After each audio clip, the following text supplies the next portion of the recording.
We do CRO, we're not ashamed to say that.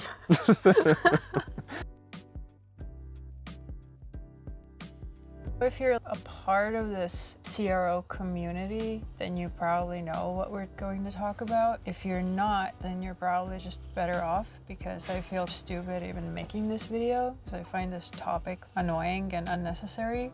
But for some reason, we just decided to make it anyway to share our perspective. What we're talking about is, should conversion optimization as a whole marketing discipline be renamed to something else? And I said, if you consider yourself part of this community of people who do CRO and look at what other people are doing on LinkedIn, then you've probably seen lots of posts about people who are really for this and other people who are really against it. There are some people who are so certain that we should change it to something else. And then there's the other group who thinks that it's just fine. So keep watching the video to see what side we are on. Of course, if you've been following us on LinkedIn, you probably already know. But anyway, this video is just sharing our perspective on this topic and what we think about it. And we also just want to share our thoughts on why we think this is even a topic at all and why people are pushing for this. This is not really to drag anybody or anything like that. It's just like our assessment of the whole situation, because we are in this line of work. So we naturally have opinions about these things. Yeah, and it's also just so crazy how quick it went from nobody knows what CRO is, they never heard of it, to now everybody's trying to distance themselves from it. Yeah, it's like when we started working in this field, I don't know, it was about the same time. Yeah. What was it? 2018 or... Yeah, it felt like nobody even knew what the term really meant, or there weren't like many agencies and companies that were specializing in it, and then suddenly it felt like the industry just exploded and everybody and their grandma's dog was doing CRO. He's like an expert on LinkedIn and whatever. And then came the switch where we started seeing some people very aggressively pushing the agenda of, oh, CRO is like the worst term ever. We shouldn't call it conversion optimization. We should call it something else. And there's a few kind of alternatives of what they think it should be called, and various approaches to whether it's the same thing being relabeled or if they're trying to pretend that they're doing something new that's basically just the same. Yeah, so maybe let's start with the reasons why we think people are trying to change the thing, and like why I said earlier that I personally think that this is like a stupid debate anyways, because I feel like silly making this video, even talking about this, is because I do feel like it's silly to just argue over semantics compared to just doing the work, because most people are doing the work to just achieve better results and get more ROI and get more money and improve businesses and websites and whatever. So in essence, it doesn't matter what it's called. So why put so much energy and time into arguing over some abbreviation? Yeah, true. I think maybe part of the answer to that is that people need labels. Sometimes they need to be able to just put things into a category that they understand. But yeah, it is like, when it comes down to it, it's just this semantic debate. Okay, so what, in your opinion, is the main reason why people are trying to do that? The main reason ties into what we said about CRO coming out of obscurity to have more mainstream recognition, or if not mainstream, at least mainstream within the digital marketing world. And I think that is the reason that some people feel they need a way to differentiate themselves. Because if you go back a few years, doing CRO at all was a huge differentiator compared to any other digital marketer, technical marketing, like all sorts of things. But now the market has been flooded with people, like on LinkedIn these days, there's so many people that are now CRO specialists, experts, consultants, whatever. And part of it is people just need some way to put a little distance between the masses who are doing CRO and themselves. I think there's the group who is trying to just literally rename the same thing they're trying to do. Yeah. But then there's also other people who are trying to sell it as they're doing something different. But in reality, they're doing the same stuff, but they're just calling it something different, right? Yeah, exactly. What are some of the new proposed names? Or I think the one that's gained the most traction is just experimentation, instead of calling it conversion rate optimization. And it's almost like each proposed name change, if you want to call it that, has its own kind of motivations. So the people that are generally trying to say we should focus on calling it experimentation programs, that type of thing, the motivation is to not have CRO just get pigeonholed into a really niche specialty. So they want to broaden the reach of these activities to other parts of the organization, which is obviously a good thing to do, but to me that doesn't really negate the specialization. It's almost like if a pharmaceutical company wants to start applying A/B testing types of frameworks to other parts of their activities, that doesn't change the fact that the people testing the drugs are still doing a very specific kind of type of data science, and it needs its own recognition as that. So you think that experimentation is rather a part of CRO? Well, I can look at it both ways, because we know that CRO involves a lot of things other than A/B testing, like all of the research and even just the analytics, the data awareness. All of those things are packaged into CRO, and like the actual running of experiments is just one part of it. But then other people that would argue that experimentation is bigger than even what you're doing just on the website, and so you can be doing experimentation on all sorts of things, on your ads, on even how you run your business and stuff. You can really extend the experimental mindset to almost everything,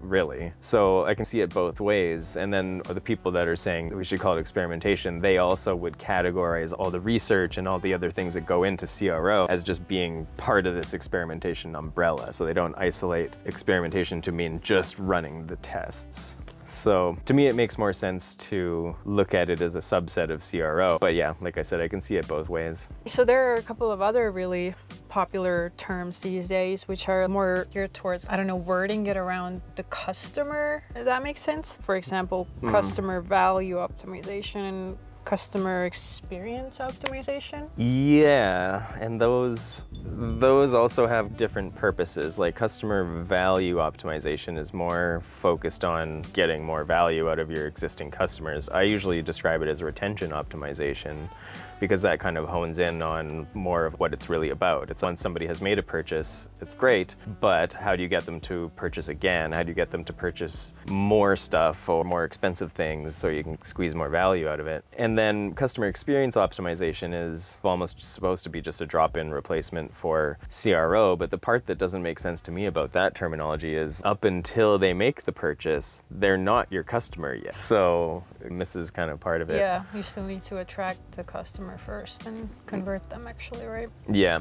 and like a lot of what, if you were to try to define them differently, like customer experience optimization versus CRO, you could almost do it by just saying CXO is like CRO with an awareness of downstream metrics. So say you're on like a lead gen site or something, you could do CRO to get more people to actually fill out the form. But if you want to extend that into say like lead quality, like how many of these leads actually turn into legitimate sales opportunities. Like for me, I have no problem just including that down funnel awareness as part of what we do as CROs. I don't see a need to relabel it, but if you want to get specific about it, then maybe CXO would be a way to just have a slightly higher view, and it's not just focused on the conversion that happens on the website. And I mean, if you want to get even more detailed about all this, then it really depends on what you specifically within your company are working on as well. So do you want to call it website optimization if you're only focusing on the website, for example? In a large organization, that's like your area of focus. But we do optimization sometimes for apps as well. So we can't really sell our service as website optimization.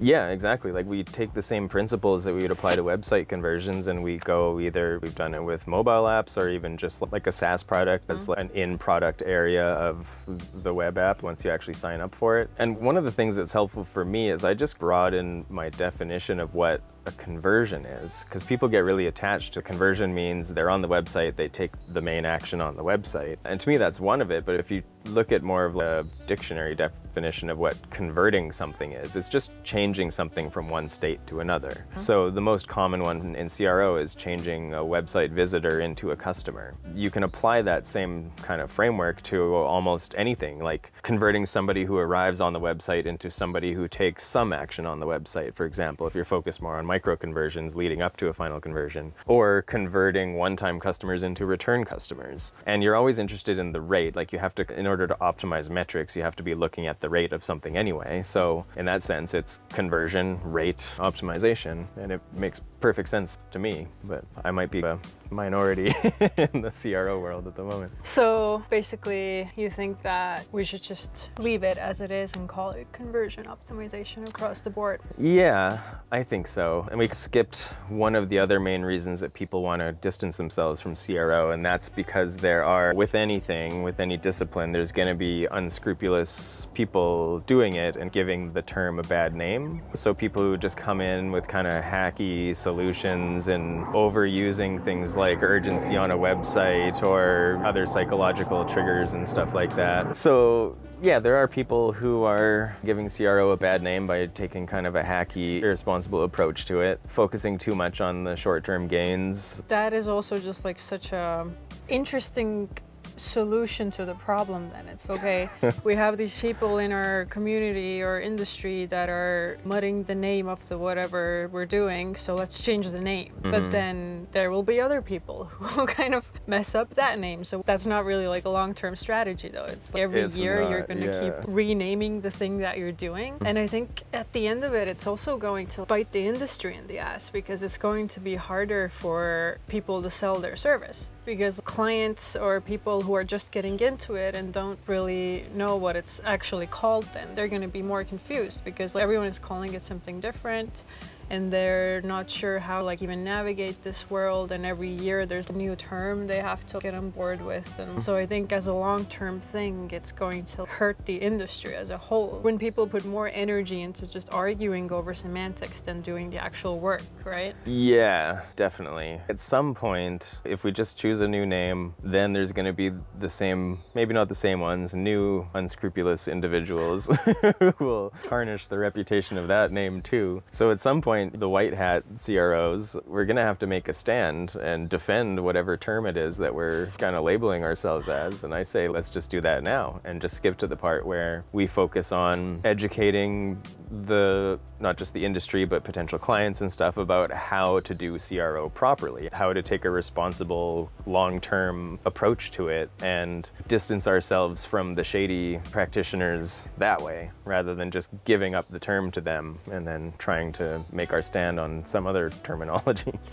It's not even directly related to CRO, but just the marketing in general, where a lot of people in marketing just have this obsession about abbreviations. Oh. And I've seen it happen for other things as well. Every year there's these new abbreviations that comes out that means something specific in marketing, and then you're just like, why are we doing this? Why can't we just say what things are? And like I've seen lots of memes about that as well, and I've been in that position too, where you like start at a new company and then they have like full-on dictionaries full of what these abbreviations within our organization means, and at some point it just complicates the communication like so much. So what is the purpose of doing it? Yeah, totally. Yeah, people need these kind of shared reference points even just to be able to communicate. So I kind of wanted to touch on the like strategic narrative side of things. Okay, you may touch on the strategic narrative side of things. Okay, so we mentioned differentiation as being a major reason for this. And this is related, but not exactly the same thing, but it's the idea of strategic narratives. And this is a high-level marketing strategy, is to have a story. And basically the way that's being approached from a number of people in the CRO space is the story that CRO is the old way. What you really want to be doing is whatever, insert the new term here. And the reason I bring this up is because the people that are doing this are using that little bit of story, CRO is dead, or CRO is the old way, and this is the new way. They're doing it because that is a strategic narrative that they have chosen for their particular product or service or whatever it might be. And if you think along these lines, you can kind of identify that. If you look at the people that are saying pretty vocally that CRO is a bad term, or that we're doing something that's different from CRO, even though it's pretty much the same thing, they're pushing something. Look at what those people are trying to promote, and then it'll click. Like, it'll just make sense. You'll say, okay, that makes sense. This is their product. This is what it does. This is the factor that they want to focus on. It ties in with this story that they're telling about what is going on in the industry and stuff. Tied to what you're saying, but with the narrative thing, it's also one of the easiest ways to get ahead without actually putting in the work. It's instead of sharing, you know, what your doing and like, educating, you just say that, oh, all these other people are stupid because they're just doing this the old way, but we created this new awesome thing and it's so much better than everyone else's, so come do this in our way. So it's this bandwagon thing that happens. People are immediately like, oh cool, there's this new thing, we should all get on board, and like all these other people who are doing the old thing, let's like get rid of them. So yeah, it speaks to the power of storytelling, because these people don't have any sort of evidence that there's anything wrong with CRO or anything. On the superficial level, it can be pretty convincing, and that's what I'm concerned about as well. Like for newer people or younger people, even people who want to get into starting CRO programs and whatever, and when you get that messaging from different channels, like you start to believe it, and that's how it goes. For our part, we're gonna keep the term. We're gonna lean into it. We do CRO, we're not ashamed to say that. And we also don't have a narrow focus of CRO. We look at the business holistically, and we apply the same principles to lots of different parts of the user journey, customer journey, all of that, out top of funnel, bottom of funnel. Yeah, and I don't see any contradiction there at all. I feel like it's gonna piss off a lot of people, so we need these disclaimers that this is just our opinion. Yeah. We're not trying to say that anyone else is doing it wrong or whatever, but it is just a funny concept that has popped up so much in our work. And yeah, I think the bottom line is that it's just funny and unnecessary almost. Let's just all focus on doing the work and sharing results and just what we're doing, rather than putting in energy and time to argue over what are we calling the thing that we're doing. Yeah, and like I said before, we're just one voice among hundreds at least who are vocal in the CRO space, and it seems like we're in the minority. It seems like most people are on board with this whole relabeling it, calling it something else, but we're okay with that. And at the end of the day, you're trying to sell service. You have to call it something, and you have to call it whatever you're comfortable with. Yeah, and that's actually a really good point, because what really matters is what your potential clients call it, or how they think of it. And you can educate them once you start the conversation. To some level, you have to meet them where they are to even have the conversation begin, so you have the opportunity to do any of that education. Let us know what you think. If you disagree or agree, or are you calling it something different? It's interesting to know how different people are approaching it, and I wonder if anyone's done even any research on what the potential clients are calling it, or how would they like go about it. The closest thing that I've done is looking at Google search trends. Yeah. And I noticed that CRO has been picking up steam for years now, and it actually has a lot of volume. The other terms, not so much, partially because experimentation is just such a generic term that you're not going to see a blip in people searching for that, really, because it has so many different contexts. Okay, thanks for watching. Let us know what you think. Bye!